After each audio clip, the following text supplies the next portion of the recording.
بسم اللہ الرحمن الرحیم۔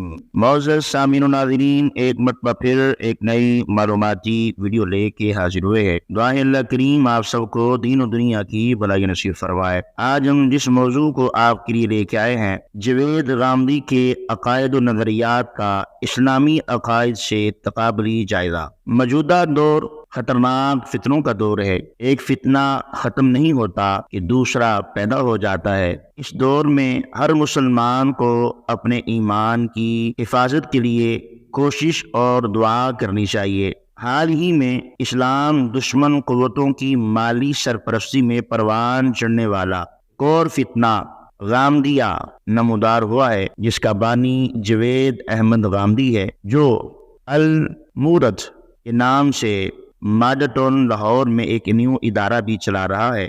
ذہین اور شاطر ہونے کے ساتھ ساتھ حق و باطل میں ایک ہی بات کی کئی توہینیں کرنے کا خوب ماہر ہے۔ فتنہ غامدیہ اسلام کے خلاف ایک بھیانک سازش ہے، جس کا قلع قوا کرنا ہر مسلمان پر فرض ہے۔ آئیے ایک نظر غامدی عقائد پر ڈالتے ہیں اور دوسری نظر قرآن و سنت پر ڈالتے ہیں اور اس کا تقابلی جائزہ کرتے ہیں۔ قرآن کی صرف ایک قرات درست ہے، باقی سب قراتیں غلط ہیں۔ یہ غامدی کے نظریات ہیں۔ سنت قرآن سے مقدم ہے۔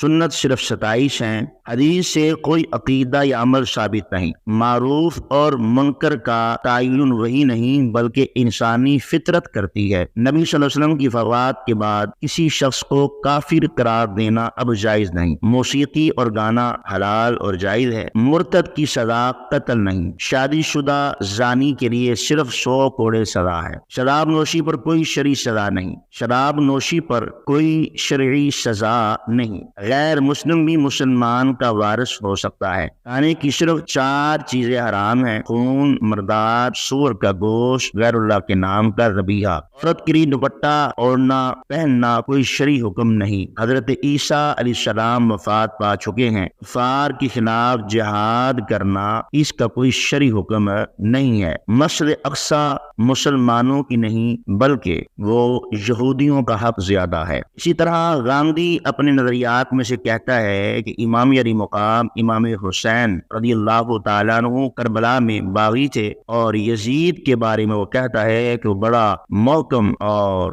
دل کشادہ امیر تھا۔ جاوید احمد غامدی کے عقائد و نظریات امت مسلمہ اور تمام مکاتب فکر کے علماء دین کے متفقہ اور اجتماعی عقائد و اعمال سے بالکل الگ اور مختلف ہیں۔ غامدی نے سیدھے راستے کو چھوڑ کر غلط راستہ اپنایا ہے۔ اللہ عز و جل قرآن پاک میں ارشاد فرماتا ہے، جو شخص رسول اللہ صلی اللہ علیہ وسلم کی مخالفت کرے اور مسلمانوں کا راستہ چھوڑ کر کسی اور راستے پر چلے گا، حالانکہ اس پر صحیح راستہ واضح ہو چکا ہو، تو اسے ہم اسی طرف پھیر دیں گے جدھر وہ خود پھر گیا، پھر اسے جہنم میں داخل کریں گے، جو بہت برا ٹھکانہ ہے۔ اب ہم جاوید احمد غامدی کے نظریات کا اسلامی نظریات سے ملا کر پوسٹ مارٹم کرتے ہیں۔ چند جاوید غامدی کے عقائد و نظریات کا علماء اسلام کے متفقہ عقائد و نظریات سے تقابلی جائزہ ہے، جس کے بعد آپ کے لیے فیصلہ کرنا آسان ہو جائے گا کہ کون صحیح راستے پر ہے اور کون غلط تعبیریں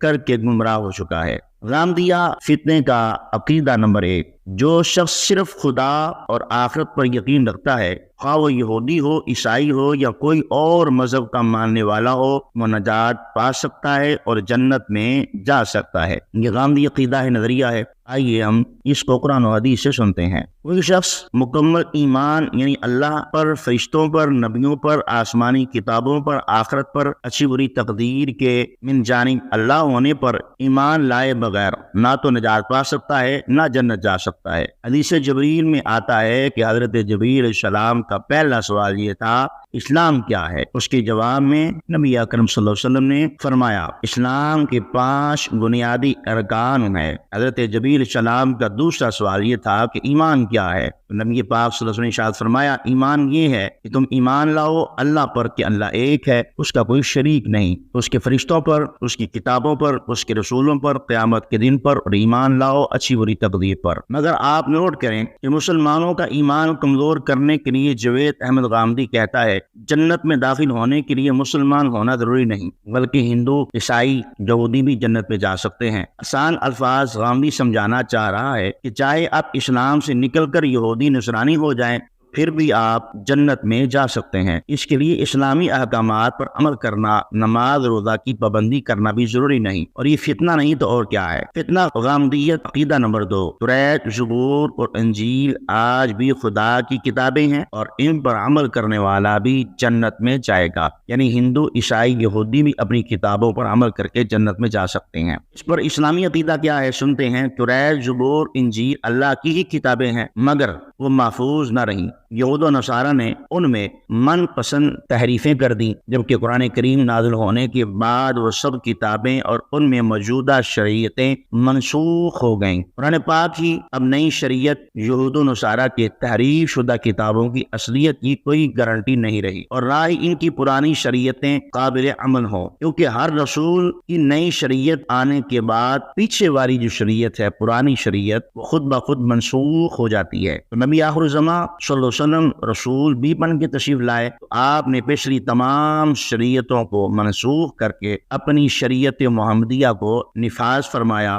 دراصل غامدی توریت و زبور انجیل کی موجودہ کتابوں کو اس لیے خدا کی کتابیں کہتا ہے کہ ایسا کہنے سے ایک تو مسلمان قرآن پاک کو کم اہمیت دیں گے، دوسرا مسلمان دوسرے مذاہب کی پیروکاروں کو بھی حق پر سمجھیں گے، انہیں اسلام لانے کی تبلیغ کرنا چھوڑ دیں گے۔ یہ ایک طرح کی سازش ہے جس کے ذریعے مسلمانوں کو اصل اسلام سے دور کرنا اور نیا اسلام تھما کر کفار کی گود میں خوشنودی حاصل کرنے کے لیے پھینک دینا ہے۔ فتنہ غامدیت کا عقیدہ نمبر 3، نبی اکرم صلی اللہ علیہ وسلم کی وفات کے بعد کسی شخص کو کافر کہنے کی گنجائش نہیں بچی۔ جو شخص دین کی بنیادی ارکان، اشعار اسلام، ضروریات دین میں سے کسی ایک کا بھی انکار کر دے اسے کافر قرار دے دینا اب ممکن نہیں ہے۔ یہ فتنہ غامدیت کا عقیدہ ہے۔ ہم سنتے ہیں جو شخص کسی بھی دینی ارکان، شاعر اسلام، ضروریات دین میں سے کسی بھی ایک چیز کا انکار کرے تو اسے کافر قرار دیا جائے گا۔ یہ فیصلہ نبی پاک صلی اللہ علیہ وسلم کا ہے، قرآن کا ہے، اللہ کا ہے، اور اس پر امت کا اجماع ہے۔ بہت سے محدثین، مفکرین، علماء دین اس پر اپنی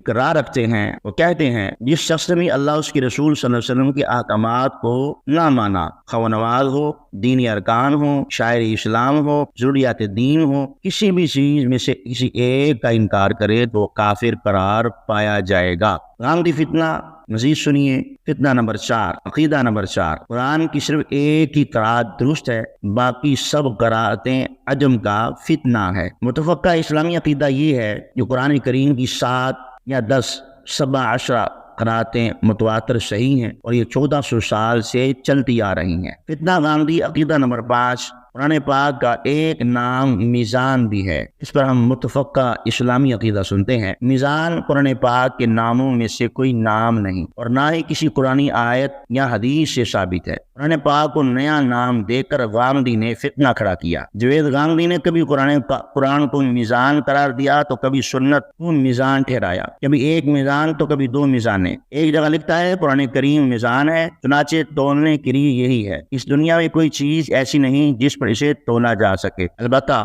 قرآن پاک کو میزان کہہ کر یہ اپنے عقیدے اور اپنے نظریات کو جو اس کی کتاب ہے المیزان، لوگوں کو اس کی طرف راغب کرنا چاہتا ہے۔ یہ اس کی سازش ہے، ہر چیز اس میزان یعنی قرآن پر تولی جائے۔ پھر آگے چل کے اگر دوسری جگہ سنوں کو بھی میزان کہہ دیتا ہے، چنانچہ اپنے رسالے اشراق میں لکھتا ہے کہ اشراق ایک تحریر ہے، علمی تحریر، فکر و نظر کو قرآن و سنت کی میزان میں تولنے کی تحریر۔ اس طرح غامدی نے ایک طرف قرآن کو میزان کہا تو دوسری طرف سنت کو میزان کہا، تو یہ چیزیں ان کی مکاری کو عیاں کرتی ہیں۔ غامدی عقیدہ مزید سنیے۔ اصحاب الفیل کو پرندوں نے ہلاک نہیں کیا بلکہ وہ قریش کے پتھروں اور آندھیوں سے خود بخود ہلاک ہوئے، پرندے صرف ان کی لاشوں کو کھانے آئے تھے۔ حالانکہ اللہ عز و جل نے قرآن پاک میں اس کے متعلق پوری سورہ فیل نازل فرمائی ہے، جس میں اللہ فرماتا ہے الم تر کیف فعل ربک باصحاب الفیل۔ اللہ عز و جل نے اصحاب فیل پر ایسے پرندے بھیجے جو اپنی چونچوں میں کنکر لے کر آئے اور ابرا کے لشکر پر برسات کر انہیں تباہ و برباد کر دیا۔ اس واقعے کا ذکر سورہ فیل میں موجود ہے، لہذا غامدی فتنہ اس کو مانتا نہیں ہے۔ مزید سنیے غامدی فتنہ۔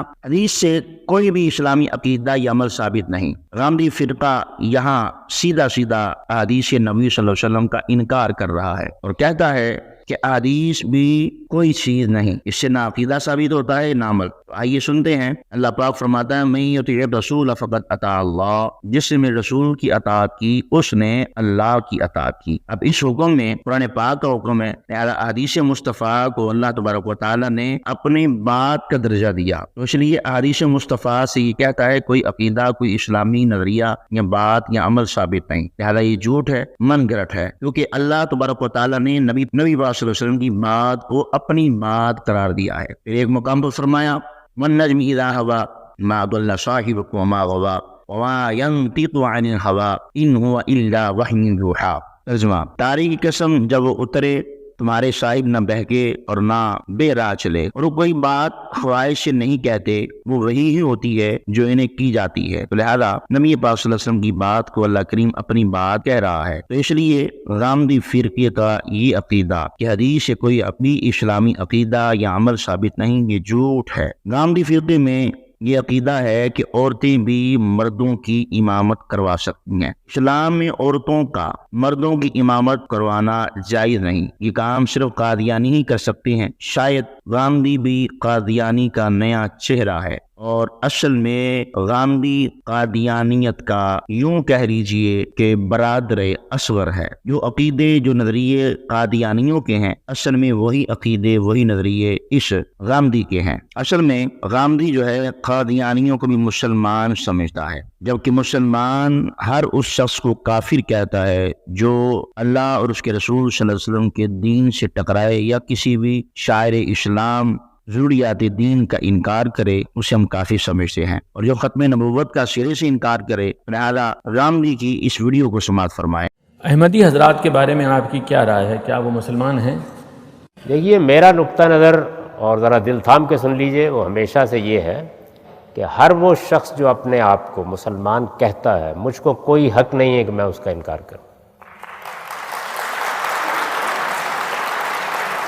جی تو سامعین و ناظرین، اس ویڈیو میں سراسر غامدی جو ہے وہ قادیانیوں کو مسلمان ڈکلیئر کر رہا ہے، جبکہ قرآن و حدیث کا یہ متفقہ فیصلہ ہے کہ جو بھی ختم نبوت پر حملہ کرے، نبی پاک صلی اللہ علیہ وسلم آخری نبی ہیں، اس کے بعد کسی بھی نبی کو تسلیم کرے یا مانے یا آنے کا ذہن رکھے یا امید کرے کہ نبی آئے گا، تو ایسا شخص دائرہ اسلام سے خارج ہے، جبکہ غامدی عقیدے میں وہ شخص اسلام سے بھرا پڑا ہے۔ غامدی کا عقیدہ ہے کہ نماز کا کچھ حصہ غیر عربی یعنی اپنی مادری زبان میں بھی پڑھا جا سکتا ہے، جبکہ علماء اسلام کا متفقہ فیصلہ ہے کہ پوری کی پوری نماز صرف اور صرف عربی زبان میں ہی ادا ہو سکتی ہے، مقامی زبان سے نماز نہیں ہوگی۔ غامدی عقیدے سنیں، لہذا غامدیت کو روک تھام کے لیے، اپنے مسلمان بھائیوں کے ایمان کو بچانے کے لیے اس طرح کی ویڈیو کو لوگوں تک پہنچائیں۔ یہ پیغام بڑا اچھا ہے، دین کی بات پھیلانا صدقہ جاریہ ہے۔ میری آپ سے گزارش ہے کہ آپ احباب اس ویڈیو کو اپنے دوستوں تک پہنچائیں،